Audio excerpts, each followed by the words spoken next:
What it is, what it do. Welcome to you. Welcome back to MMA Prophecy. I'm your boy RJ. And this week we got a good card, man. We got a big one. UFC 314. Yeah, UFC 314. That's it. I had to double check then. Let's get into this, man. Break down this first fight. Starting with the early prelims. Kicking it off in the women's division. We've got... Oh, it's making my eye. God's sake. We've got Nora Cornell versus Haley Cohen. This is an interesting fight, man. Can't lie. Initially looking at it, I was liking the way Cohen was looking. Like, she's quite aggressive. And she doesn't really break in there. She don't fold. And then I realised how long it's been since she's fought. People them. She ain't fought in... When was it? I wrote it down on my notes somewhere. She's been out for 2 years now. Now, all of it's not been her fault, don't get me wrong. She has had some fight cancellations. She's been a bit unlucky there. But she's been out with injury, she's been out with illness, and she's been out with cancelled fights. Like I said, she is only 33. Cornell's 35. But yeah, man, it's the inactiveness that's putting me off here. Like I said, being out for 2 years, it's a pretty long time in the UFC, man. It's a long time to be out of the fight game. And she's not fighting anyone who's a slouch, so... Yeah, I'm not hella confident with it. But my pick is going to be Cornell to get a win. Strictly due to just being the more active fighter in recent times. Yeah, man. Cornell to get the job done there. I'm not mad confident with it. But she'll probably win. Next fight. Now this one. We've got Tresean Gore versus Marco Tulio. I'm seeing a lot of people jump on Tulio. And I get it. I understand why. Right, this fight, yeah. Tresean Gore is a bit of a weird fighter. He's not really done anything in the UFC to like be impressive or show that he's a top dog. Like he's not really shown much of his hands. His hands looked a bit better on the Ultimate Fighter, but since he's been in the UFC, he's been a bit whack. The only thing he's got good for him, he's got a dangerous fucking guillotine. His guillotine is nasty, and it's fucking tight.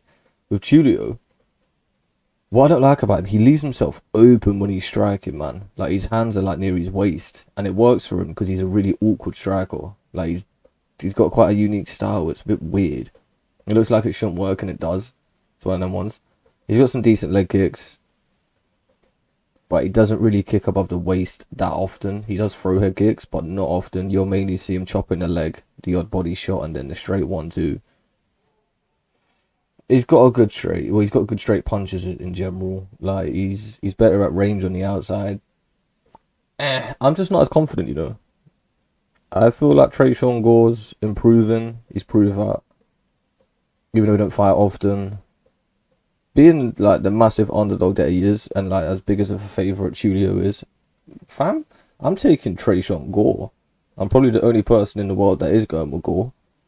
But if he just makes this a wrestling heavy fight, and he's not an amazing wrestler either, don't get me wrong, but he's strong. And he can make it a boring fight, and yeah. I don't like this fight, I'll be honest. If Tulio wins, Tulio's winning by knockout. If Gore wins, it's going to be a boring split decision. But yeah, man, I don't know. There's just something about Tulio I'm not quite sold yet, not like everyone else is.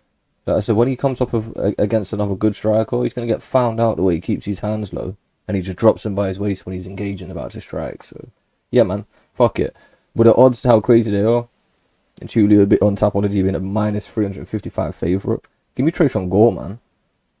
It's too much of a flipping... It's not a one-sided fight in my eyes. So, yeah, man. Give me the underdog. Fuck it. Next fight. We've got Sumaderji versus Mitch Raposo. This is another kid. I'm not the biggest fan of Raposo. Like, watching his highlights back, he's not anything great.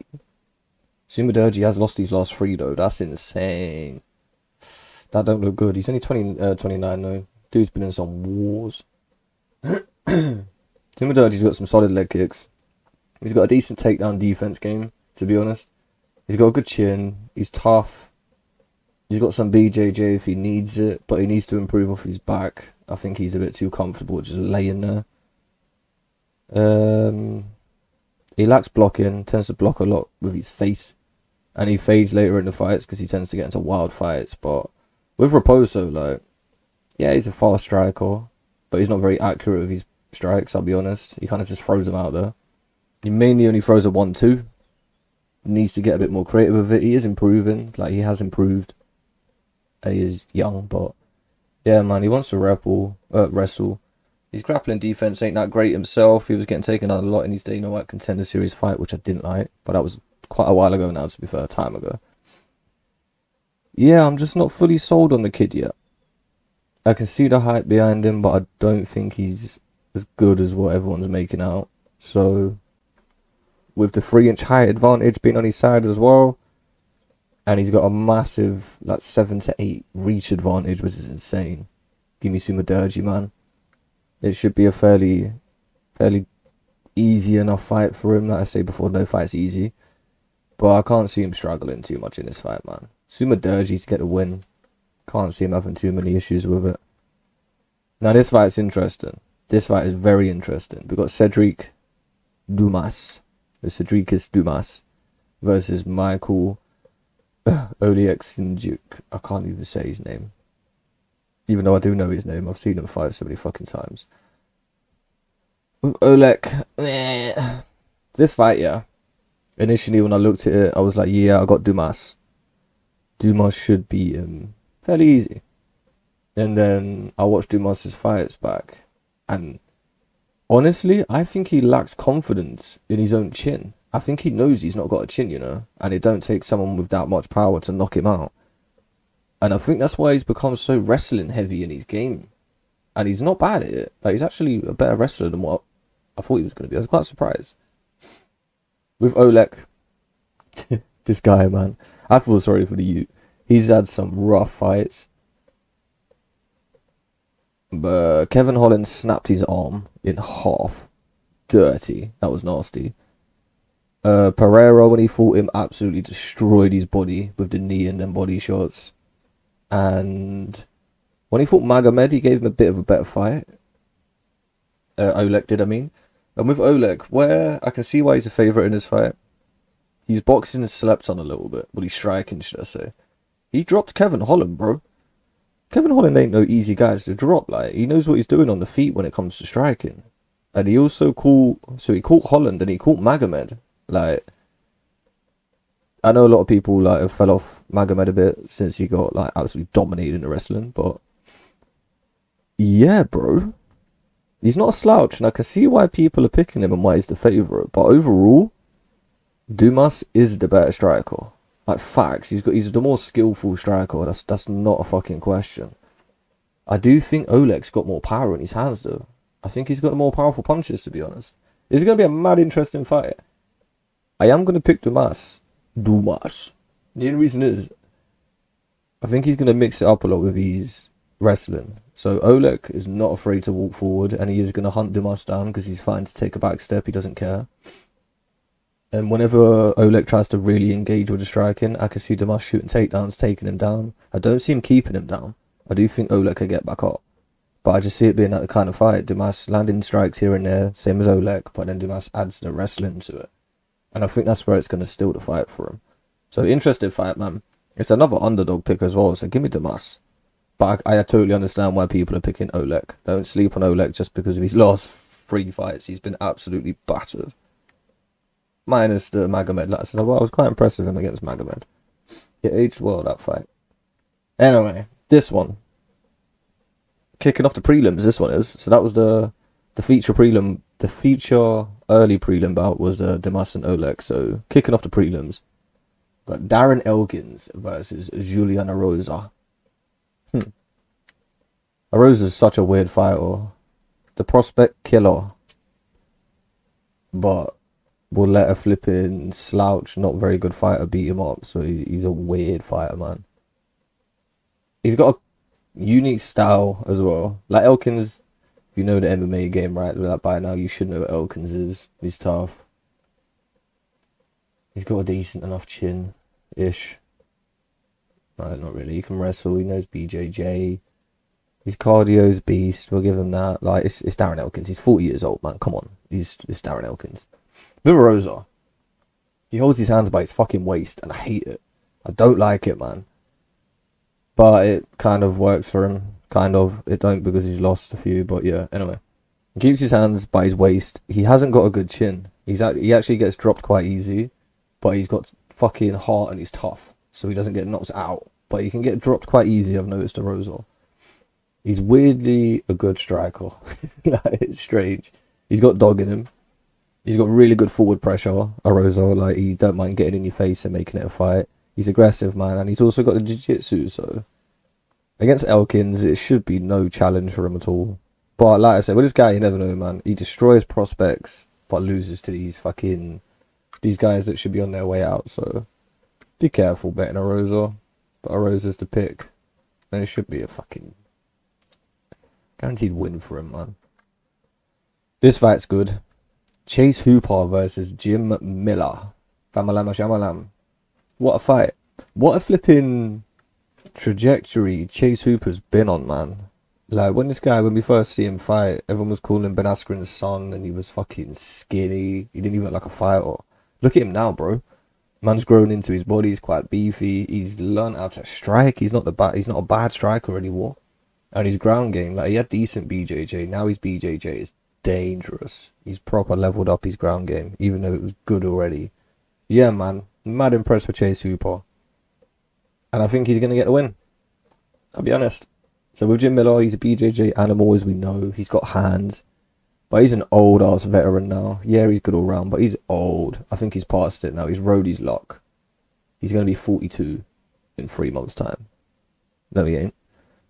5 months. But yeah, he's nearly 42, bro. Come on.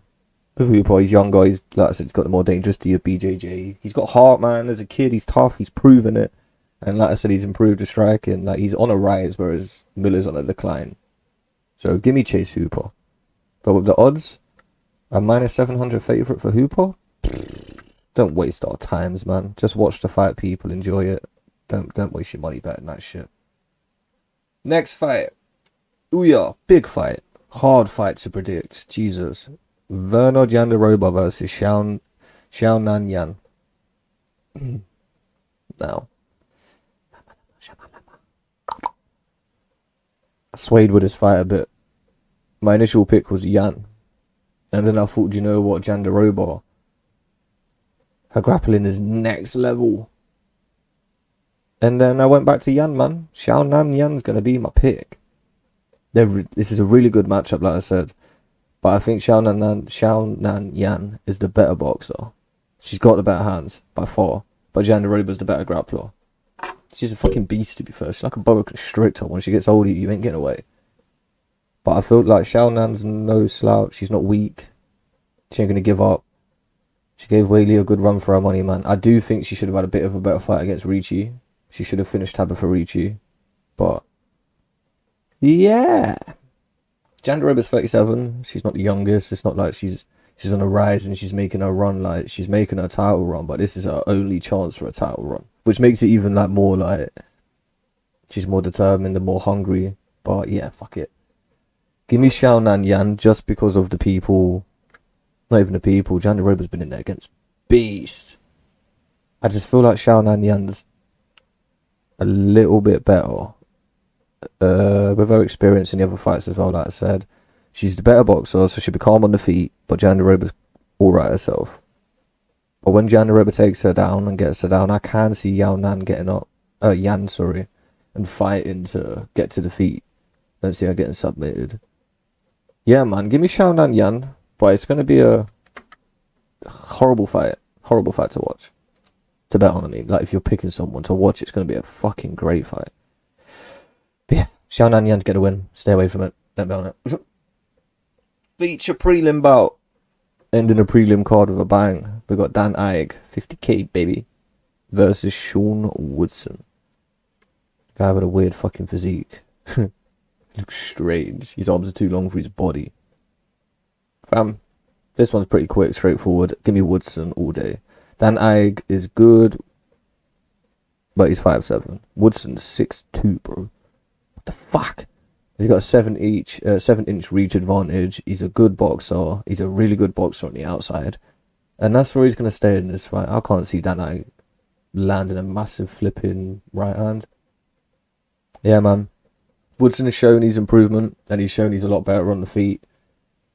I know a lot of people, for some reason, want him to lose. I get it. I did it as well. I think it's just he's like, to look at, he's a strange looking dude, man, but he can fucking fight, and he can box. So, going off his skill and not his looks, my man should get the job done. He should get the win. And I'm confident with it, man. It's one of my more confident on the card.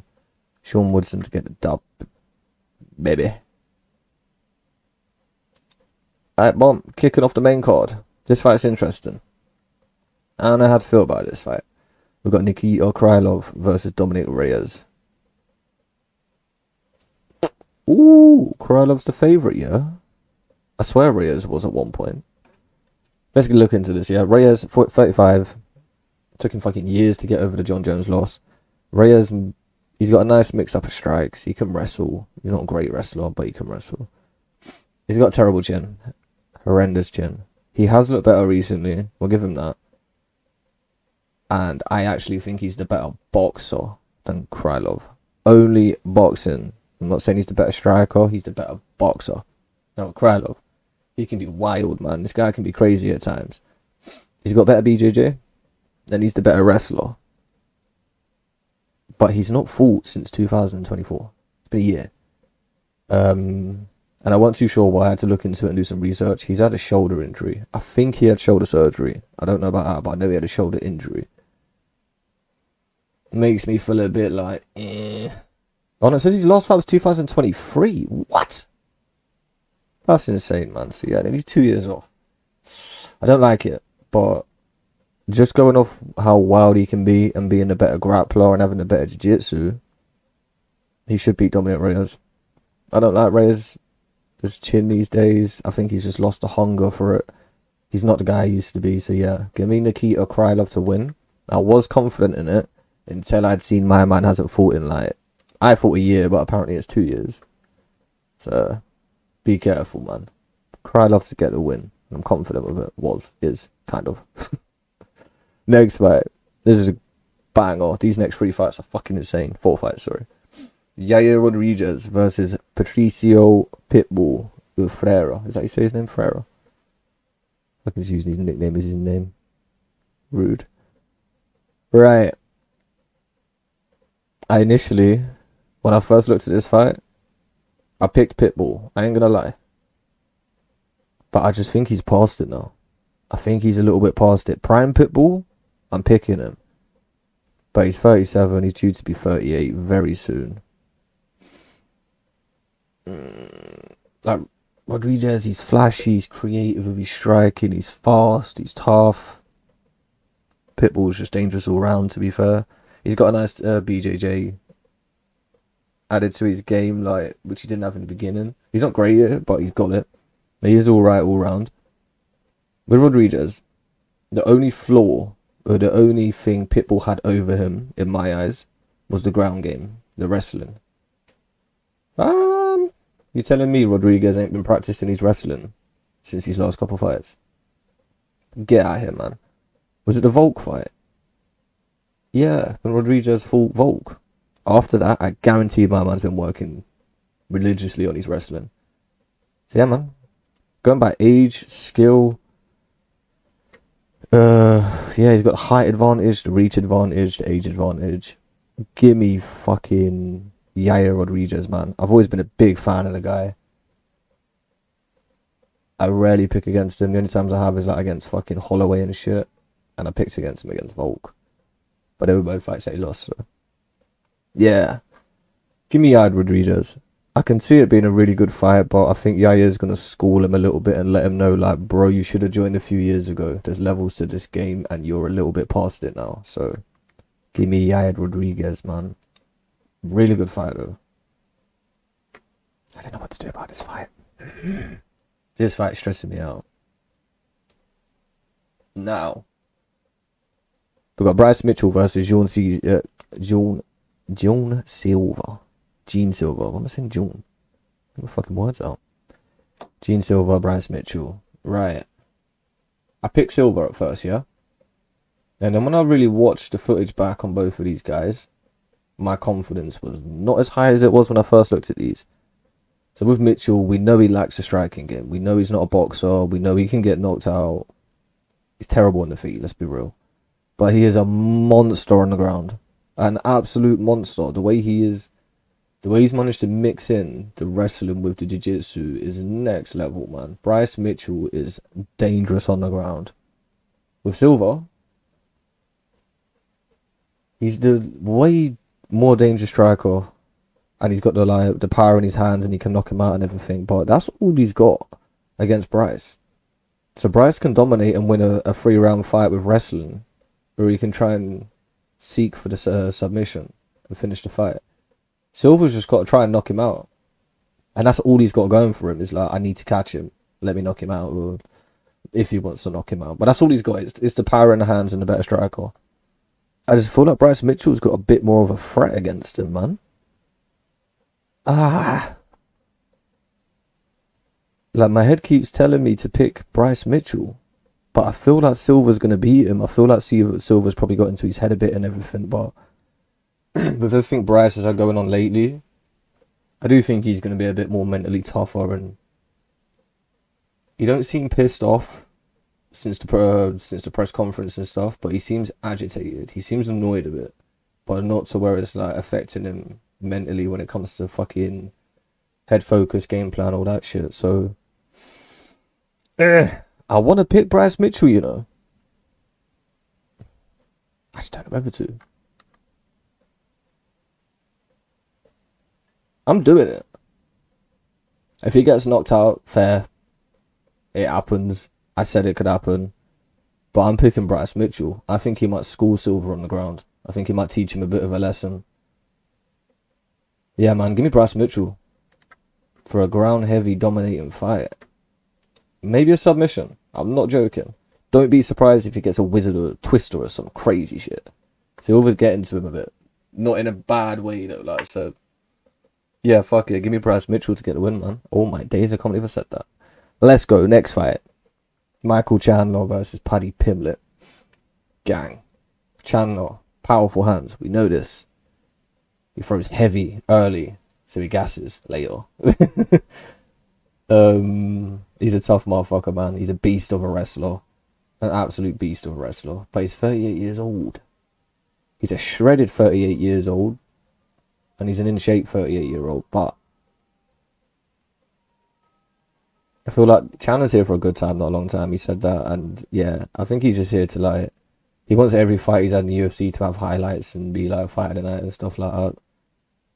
Bro, do you think people ain't tried to take Paddy Pimblett's head off multiple times because he's a jiu-jitsu specialist? Used to it, bro. I ain't worried too much. I'll be real.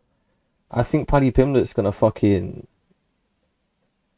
let the world know, like, yeah, I'm really about this life by finishing Michael Chandler with a submission. Don't get it twisted. He ain't knocking him out. If he does, fucking hell, I'm surprised. Like, Paddy's kickboxing has improved. I'll give him that. And he seems a lot more focused since he's had his kids. He said that before he's actually, like, he's fighting for a reason. He's not just fucking fighting. And I don't know if you lot paid attention to it. He did mention that he's going to stop doing it, but saying something and doing something is two different things. His weight fluctuations, it ain't as bad in between the fight camps now. He's not getting, like, fucking mad fat. 3 weight classes heavy on and having to lose all the weight and drop down. So, yeah. Paddy's looking a bit more professional these days. He's been working on his kickboxing. He's not a striker on the level of Chandler. He should not try and strike with him. I'll say that right now. He'll get knocked out. We all know he holds his chin up high. He knows it himself. He's aware of it. That does make me a bit paranoid that he don't tuck his chin, because Chandler throws bombs. The Michael Chandler hammer. You got to be careful of it.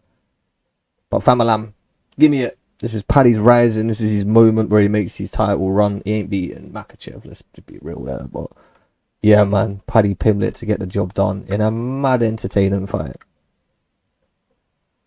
Oh, that was the co-main as well. I forgot to say the co-main and the feature bout. I was just too gassed for those fights, to be fair. Right, before we get into the main card, if you haven't already, please like the video. Lets me know that you enjoyed this breakdown, and it lets me know that you enjoy these breakdowns and want to see future breakdowns. I do this for the people. Subscribe if you haven't already. Join the gang, man. Join the family. You'll get notified Well, you will be notified if you put notification bell on, but you'll get notified when I post new videos. I aim to do them every Wednesday or Thursday.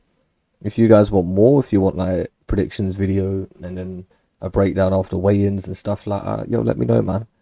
And jump in the comments, let me know who you got in this fight. Give me your picks. Let me know if you agree with my picks. If you don't agree with my picks, tell me why you don't agree. You know what it is, man. It's all love. Now, let's get on to this fight. The fight this card was built around for the featherweight championship, the vacant belt. Alexander Volkanovski, the Great, versus Diego Lopes. Bro, this fight's sick. Volkanovski's a GOAT. We know that. He's solid all round.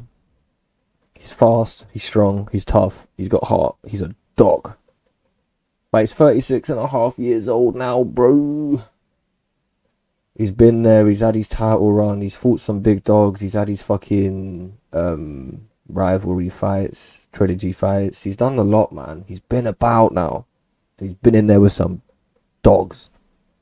I think it's going to take his toll on him now. Fighting someone like Diego Lopes, young, hungry, talented, man, skillful. Like Lopes is really good at BJJ. He's decent at boxing combos. Like his boxing combos are actually alright. And he's got some good kicks. Is he the faster fighter? I think he might be now. In Volk's prime, if this was prime Volkanovski, I'm picking him. But it ain't prime Volk, and we got a prime Lopes. I'm a massive fan of Diego Lopes, so I was trying to not be biased in these picks. But I can't be, because I'm a fucking huge fan of Volkanovski at the same time. Like I like these both equally. But give me Diego Lopes, man. I'm feeling his rise. I'm feeling him going for his title run. Like I said, Volk's been there, done that. He's held the crown. Time to pass it on to the new dogs, man. Give me Diego Lopes to get a finish against Volk. I'm so sad saying that. I don't know if it's going to be... I can't see him getting submitting him. Unless he puts him asleep, because Volk ain't tapping. So it's either going to be puts him asleep, or he's going to knock him out. But yeah, give me Diego Lopes to finally take the baton off Volk and show these kids like there's a new dog in town. Sad times. Now, let me give you some of my most confident picks on this card. There ain't that many, I'll be real, because this one's a really, really, really good card. But I'll give you three fighters that I don't think will be too bad if you want to throw them in a parlay. I got Woodson. I'm confident that Woodson should get the job done against Ig. Chase Hooper. Chase Hooper should beat Jim Miller, man. Come on. So even those two, if you want Woodson and Hooper. But I like to three. I want Woodson, Hooper, and Sumaderji. Give me those three, man. That's how much I don't really rate Raposo. I'm having a look and seeing if I can throw one more in for you. Arosa freaks me out just because of, like I said, his inconsistency. Otherwise, I'd probably put Arosa in there. They're not a bad four, but yeah, stick to the three that I recommended. Woodson, Hooper, Sumaderji. I think they're not a bad trio. Yeah, man. This is MMA Prophecy. I've been your boy RJ. Please like the video if you haven't already. Like it if you enjoyed this and you want to see more. Subscribe to the channel if you ain't already. Join the family and jump in the comments and let me know who you've got on this card. Let me know if you agree with my picks. Let me know if you don't agree with my picks. It's all love around it. Take care, my people. Enjoy the fights. Let's make some money. Peace.